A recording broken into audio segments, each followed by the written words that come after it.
Let's wrap up August.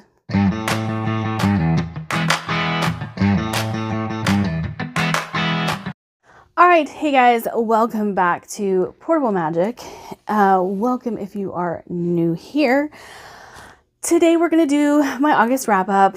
I have been putting it off. I talk about it in my upcoming vlog, so you'll probably see this before you see the vlog, because I just decided to buckle down and record this wrap up, even though I kind of don't want to. You'll see as we progress through this video why. Let me just start this video by saying that August was a really awful reading month for me. And I would highly encourage you guys to go back and look at my previous vlogs because, oh, that laugh says it all, doesn't it? Yeah, it was a bad month. So for the month of August, I read 12 books and DNF'd 4. That doesn't sound that bad. Like for me specifically, that doesn't sound that bad because I have a tendency to DNF when I am not feeling a book. I have a tendency to DNF whenever I don't like the plot. Like I have many reasons that I DNF a book. But as far as star ratings go, I'm not even gonna like look at what the average star rating was for this month because it can't have been 3 stars. It can't have been. So let's skip through the stats this month so I can go ahead and talk about these books in a little bit more detail because I need to explain why my reading month was so bad. It even almost prompted me to make a video and title it Why I Hate Your Favorite Books. It was like the title's a little clickbaity, but it was an explanation on what I like to read and why I don't like the popular books and why these books in particular didn't work for me. Like this month was a amalgamation of things I don't like reading, things I don't like in books. So I feel like this is going to be a fairly negative video and I don't like putting those videos out. Like I don't like having the worst books of the year, those types of videos. So this is going to be hard for me to get through. But the first book that I read, I was reading it for my reader toss, and it was Iced Forged by Gail Z. Martin. I had this on my self-destructing books, and I had put it on there for a reason. I bought the series and then just never read it. It was not the series that was recommended to me, though. Her Necromancer series was the one that was recommended to me. But I went to the buy-sell trade and happened to find all 4 books in pretty good condition. And so I was like, okay, I will pick this one up because Gail Z. Martin, everyone tells me I'm going to like her writing style, and this is just a different story. It's a very different story though, because while it is fantasy, it is entirely political. I'm totally okay with that. I love political stories. But this one is set in a penal colony, and I didn't care for that aspect of it. And it's one of those where you get to know this island of prisoners who were probably at one point falsely accused, or they were framed, things like that. And they got sent to prison anyway, but they did like a work-study program, got themselves out, and sent to this penal colony where they can serve out the rest of their sentence. And that plot line just didn't appeal to me. And then there were randomly vampires thrown into the story. I love vampires. You guys know this. I'll read anything with vampires in it. But it felt very off in this book. And so while I liked the writing, I liked the characters, the setting was okay, the storyline was okay, and It all came together just fine, but at the end of the day, it wasn't a story that I wanted to continue. And I gave it 3.5 stars. So I don't think it was a bad book. It just wasn't the series for me. And if any of that appeals to you, I would say pick it up, because I did really like Gail Z. Martin's writing. I really did like her characterization. And I just thought that it was unique, but not in the way I'm looking for. So I ended up unhauling this series, which is why I don't have a physical book to show you. So next in that video, I read A Head Full of Ghosts by Paul Tremblay. I had been so excited for this book because I knew it was going to be a psychological thriller. I knew that we were going to be asking ourselves, is she schizophrenic or are ghosts at play? I knew all of these questions were going to arise. And then I learned that we were on a TV set and that they were filming this family's journey. And the girl, who was the youngest child at the time, has a blog and is blogging about it as if this is all fiction. And there were so many elements to this story that were like weird. And I like weird, but they didn't work. They didn't work for me. And the humor was not my jam. I was just kind of like, this is dumb.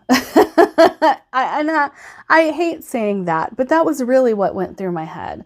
And I know a lot of people really like this book, and Paul Tremblay, this book specifically, is like one of his highest rated books or best-selling books. I don't know about highest rated, but it's one that people either really love or really hate, I guess. But I kind of fell in the camp of really hate it. And I had to give it 3 stars though, because it was well written. And because the humor wasn't my jam, doesn't mean it's not somebody else's jam. But then Stephen Graham Jones, the name, is just dropped without thought, like as a character in this story. And I was like, that was my final straw. I was like, nope, I'm done. I'm out.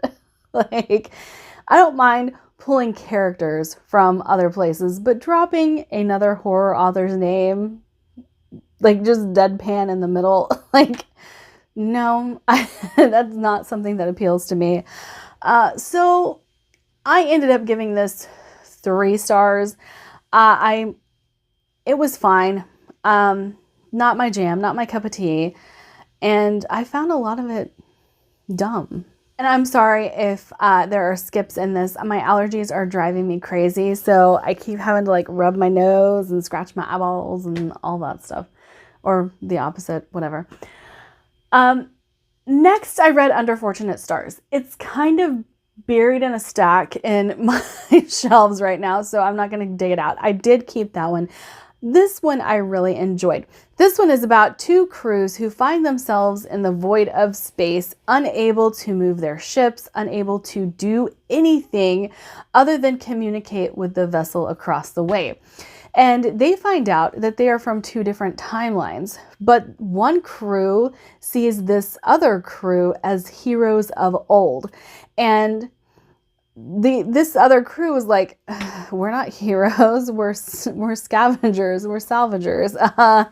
I don't know why you think that we're heroes, because that never happened. And they come to realize that there is a rift in the timeline and they are causing it.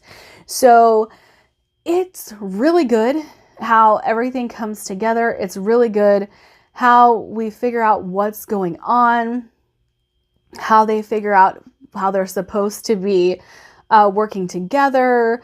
It was really, really good, really entertaining. And it was probably one of the best books I read this month in August, because it was just a very enjoyable story. This has a lot of found family.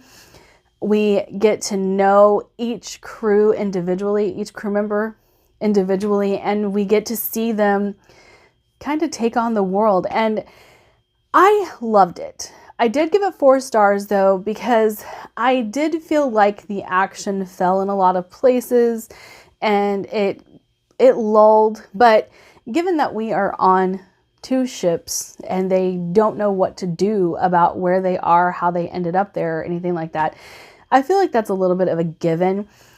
And I think I said in my video, it's like my phone is acting up. So hopefully I can get through the rest of this video. The Long Way to a Small and Angry Planet by Becky Chambers and The Last Watch by J.S. Dews. If they had a baby, it would be this book. And I know that those are 2 opposite ends of the spectrum as far as sci-fi goes, but really, if they had a baby, it would be this book. And then I read Vows and Ruins by Helen Schroer. And again, I gave this book 3 stars. I don't think I like this series, and I can't tell you why. I think it's a little slow. I don't like the writing.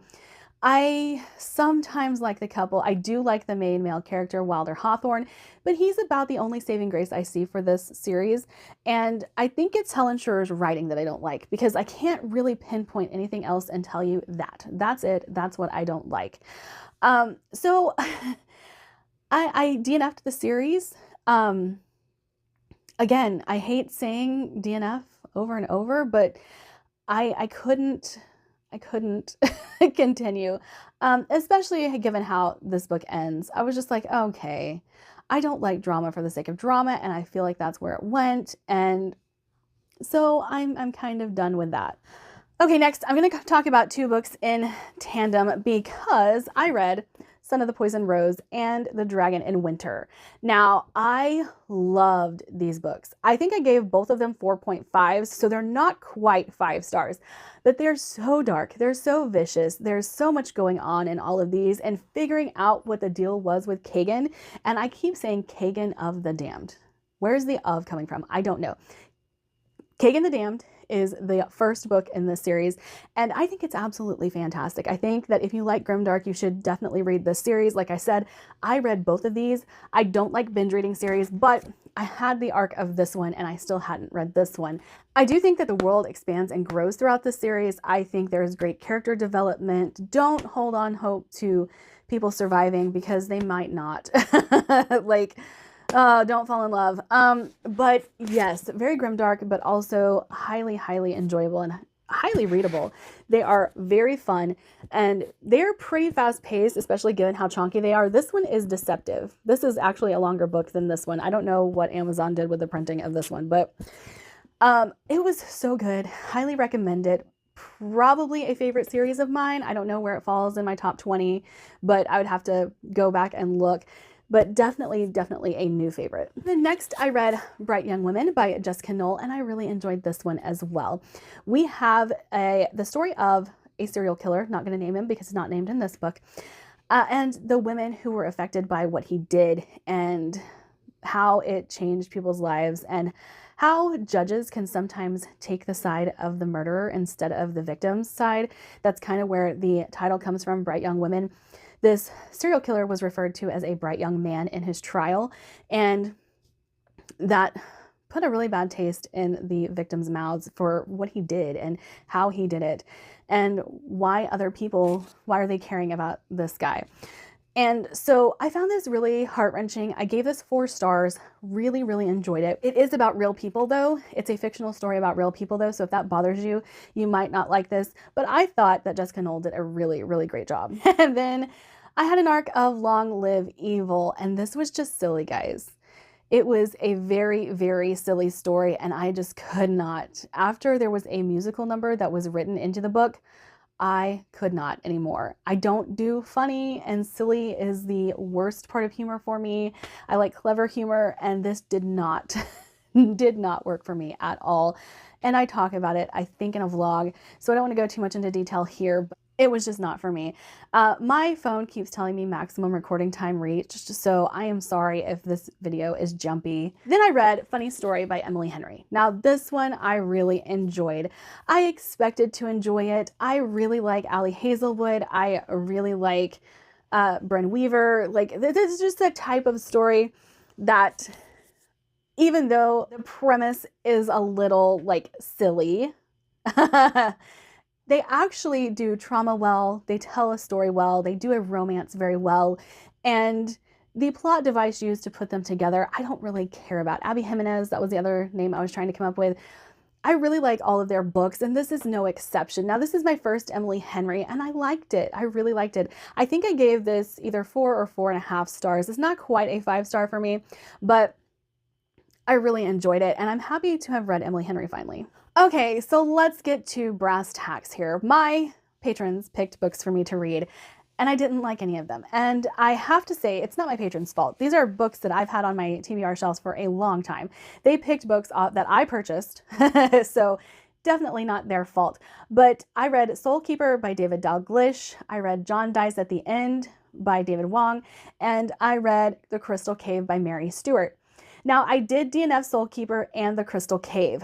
They were not my jam. They were slow-paced, character-driven books that I never should have picked up in the first place. I should have listened to my anti-buzzwords and never bought the books, but I was really interested in the Arthurian story of The Crystal Cave, and I've liked David Dalglish before. I own almost all of David Dalglish's books unread. I know, it's a problem, but I have read The Bladed Faith. I want to get to the Sapphire Altar pretty soon. And so I didn't think they picked bad books at all. I just think that I had books on my shelves that I probably shouldn't have owned. Now, I did read John Dies at the End. I gave it 2 stars. Why? Because it's silly. I just kept picking up books this month that were not my jam. They were not things that I like to read. They were books I never should have had on my shelves in the first place.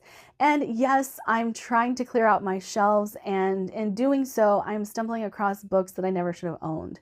But that's kind of where August fell for me, was just kind of, I didn't really like a whole lot of anything. There were books I liked. Obviously, Funny Story was great. Kagan the Damned was great. The whole series was great. Under Fortunate Stars was great. I just didn't have a whole lot that I picked up that I should have picked up. So you'll see coming very soon that I have a mood reading vlog, because I needed to break away from the TBRs. I needed to break away from letting people pick books for me, because I look at the books when I go to pick them up just for a second time, just to see like what buzzwords I should be looking for, things like that. And okay, I'm going to end this video here because my phone keeps doing weird things, but I do have a Patreon if you'd like to support what I do on this channel. Like, subscribe, do all the fun things. I'll see you guys in my next video. Bye.